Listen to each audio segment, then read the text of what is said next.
오늘부터 우리는 역대하를 함께 묵상하게 됩니다. 역대하는 남유다가 멸망하고 바벨론의 70년 포로 생활이 끝나고 포로 귀환 후에 기록된 성경이라고 많은 사람들이 이야기합니다. 포로에서 돌아온 남유다 백성들은 황폐한 곳에서 성전과 성벽을 세우고 다시 예루살렘에서 살아가야 합니다. 외적인 것들은 이것저것 챙겨서 지으면 되는데 문제는 어떻게 살아가야 하나라는 본질적인 질문에 봉착했던 것이죠. 나라가 존재하는 것도 아니었고 아직도 페르시아의 통치 아래에 있었기 때문일 것입니다. 옛날에 그 영광스러웠던 이스라엘을 회복하기란 전혀 불가능했던 것이죠. 그러나 역대하의 저자는 회복의 핵심과 본질을 나라를 세우는 것, 다시 영광스러운 역사를 되찾는 것이 아닌 하나님과 그분의 언약, 그리고 그분의 임재를 상징하는 성전으로 보고 포로기 이후 방향을 잃어버린 사람들을 향해 하나님을 바라볼 것을 이 역대하를 통해 이야기하고 있는 것입니다. 이런 전체적인 맥락을 가지고 역대기를 읽으면 그 내용들이 더욱더 분명하게 다가오게 될 것입니다. 본문을 통해 첫 번째로 살펴보고 싶은 것은 솔로몬과 함께 하시는 하나님의 모습입니다. 오늘 본문 1절을 한번 보십시오. 다윗의 아들 솔로몬의 왕위가 견고하여 가며 그의 하나님 여호와께서 그와 함께 하사 심히 장대하게 하시니라 라고 기록합니다. 솔로몬이 왕이 되는 과정을 살펴보면 솔로몬의 힘이 아니라 하나님의 능력이었다라고 고백할 수밖에 없습니다. 아도니아가 군사령관 요압과 제사장 아비아달의 지지를 받아서 은밀하게 왕위 계승을 시도합니다. 다윗의 결단으로 솔로몬이 왕이 되지만 이후에 다윗이 죽고 이런저런 상황들을 하나님의 은혜로 솔로몬이 정리하고 왕위가 견고하게 서가게 되는 것이죠. 이에 대해 오늘 본문은 분명하게 여호와 하나님께서 솔로몬과 함께 하셨기 때문이라고 말합니다. 하나님은 언제나 우리를 우리의 시간과 상황 속에 있게 합니다. 그 시간과 상황 속에서 우리는 때로는 어렵고 때로는 힘들고 때로는 고난과 핍박을 느끼기도 합니다.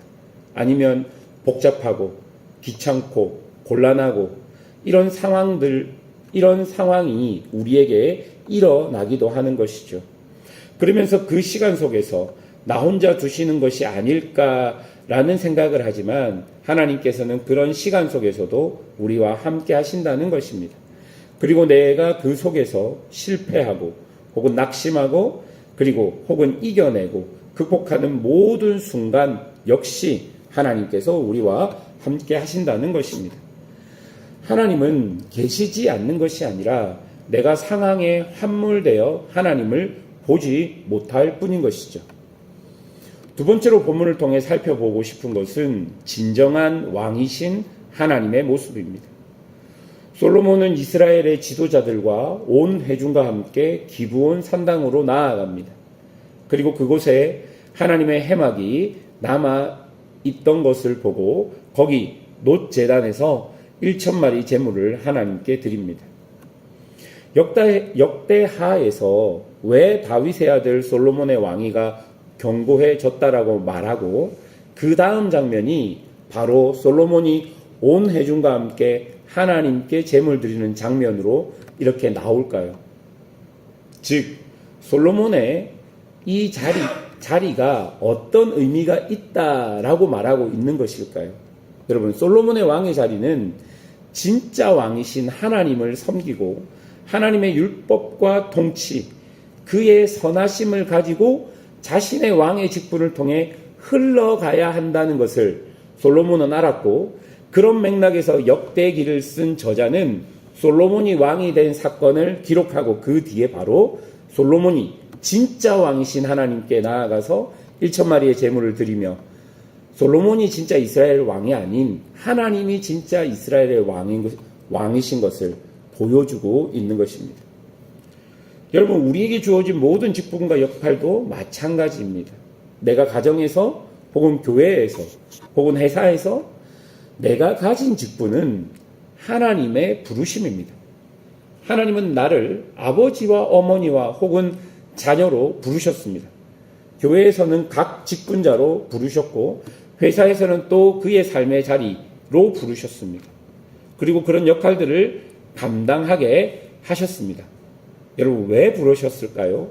그 역할을 통해 선하신 하나님의 성품과 은혜를 드러내기 위해서 우리를 그 자리로 부르신 것입니다. 솔로몬은 그것을 분명히 알았습니다. 그래서 7절부터를 보십시오. 하나님께서 솔로몬에게 내게 무엇을 주랴라는 질문에 어떻게 대답합니까? 10절입니다. 주는 이제 내게 지혜와 지식을 주사 이 백성 앞에서 출입하게 하옵소서. 이렇게 많은 주의 백성을 누가 능히 재판하리까 하니 이렇게 기록합니다. 여러분 열왕기에 보면 이 지혜를 듣는 마음이라고 표현합니다. 그러니까 솔로몬이 말하는 지혜는 하나님의 말씀을 잘 듣는 것입니다. 왜 그렇게 이야기할까요? 자신이 진짜 왕이 아니라는 거예요. 하나님이 진정한 왕이시라는 것입니다. 그리고 자신의 역할은 무엇입니까? 그렇게 하나님의 말씀을 잘 듣고 하나님의 백성들에게 가서 그 하나님의 말씀을 온전히 전하는 것이 자신의 직분의 역할인 것을 알았던 것이죠. 또 솔로몬은 무엇을 잘 들어야 할까요? 하나님의 말씀을 잘 들을 뿐만 아니라 더 나아가 백성의 말들도 잘 들어야 했던 것입니다. 그래야 하나님의 선하신 뜻과 올바른 판단을 할 수 있기 때문입니다. 세 번째로 본문을 통해 볼 수 있는 것은 복의 근원이신 하나님의 모습입니다. 12절을 보십시오. 그러므로 내가 내게 지혜와 지식을 주고 부와 재물과 영광도 주리니 내 전의 왕들도 이런 일이 없었거니와 내 후에도 이런 일이 없으리라 하시니라. 여러분 14절에 보면 병거와 마병도 많고 15절에 보면 은금이 돌같이 흔하고 백향목이 뽕나무같이 많다라고 이야기합니다. 그리고 16절을 보면 무역도 활발한 것을 볼 수 있습니다. 여러분 이런 본문을 통해 우리가 알 수 있는 것은 하나님은 우리의 모든 필요와 상황을 채우신다는 것입니다. 하나님을 따라가는 하나님의 백성들에게 하나님은 항상 일용할 양식을 채우십니다. 광야의 백성들에게 만나와 메추라기를 주셨고 엘리야에게는 까마귀를 통해 또한 샤르밧 가부를 통해 먹이셨습니다. 신약에서도 하나님은 오병이어 등을 통해 당신의 백성들을 먹이셨고 예수님은 자기 스스로를 생명의 떡이 되어 모든 인류를 먹이셨습니다. 이처럼 하나님은 당신의 백성들을 늘 여전히 신실하게 먹이시는 분입니다. 그런데 우리가 여기서 아주 조심해야 할 것은 하나님과 하나님이 주신 일용할 양식의 우선순위를 바꾸는 것입니다. 이 구절을 잘못 이해하면요, 하나님을 잘 섬기면 금은 보화가 따라온다가 될 수 있습니다. 하나님께 잘 보이니까 구하지도 않은 은과 금 등을 하나님께서 주셨다라고 생각해서 나도 그런 것을 많이 얻기 위해 하나님을 잘 섬겨야겠다라고 이 본문을 이해하고 해석한다면 본문을 한참 잘못 읽으신 것입니다. 그러니까 여러분, 하나님을 수단으로 삼아 물질적 복을 얻고자 한다면 그 순간 우리는 하나님이 아닌 그 복을 주인으로 섬기게 되는 것입니다. 그러니 항상 우리의 목적, 우리의 결과는 하나님이 되어야 하는 것입니다.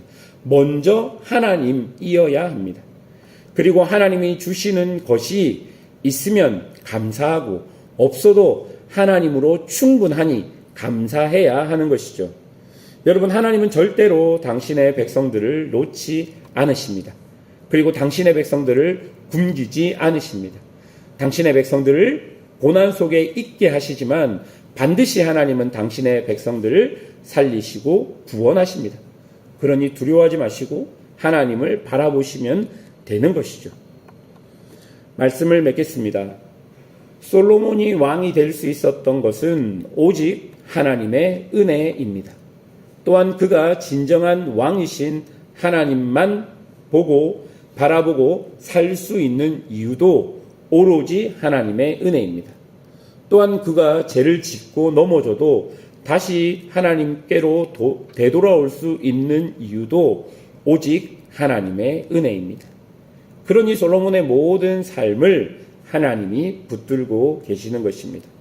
솔로몬이 처음 왕이 되었을 때 모습, 그리고 솔로몬이 하나님을 진정한 왕으로 인정하고 하나님 앞에서 제물을 드리는 모습, 그리고 그런 솔로몬의 삶들을 하나님께서 인도하는 모습, 그리고 나중에 솔로몬이 죄를 짓는 모습, 그리고 그 이후의 모든 모습도 이런 솔로몬의 삶을 하나님이 붙들고 계시다라는 것입니다. 이런 솔로몬의 모습을 보고 여러분, 포로에서 귀환한 백성들은 무엇을 느낄까요? 성전도 화려하지 않고 성벽도 높지 않고 페르시아의 속국이고 나라도 없지만 우리가 살 수 있는 가장 중요한 이유는 하나님이구나라는 것을 그들이 보았을 것입니다. 영광스러운 솔로몬에게 하나님이 없으면 아무것도 아닙니다. 그렇게 은금이 많아도 하나님이 없으면 아무것도 아닙니다. 하나님이 그들에게 가장 중요하다는 것을 포로에서 귀환한 백성들은 이 본문들을 읽으면서 느꼈을 것입니다. 하나님께서 우리와 맺은 언약, 하나님이 우리에게 생명이구나, 그렇게 느끼지 않았겠습니까? 오늘 본문이 우리에게 이야기하는 것도 마찬가지라고 생각합니다. 여러분의 모든 삶이 여러분의 힘과 노력으로 살아가지만 결국 하나님이 붙들고 있다는 것을 여기에 계신 모든 분들은 인정할 것입니다.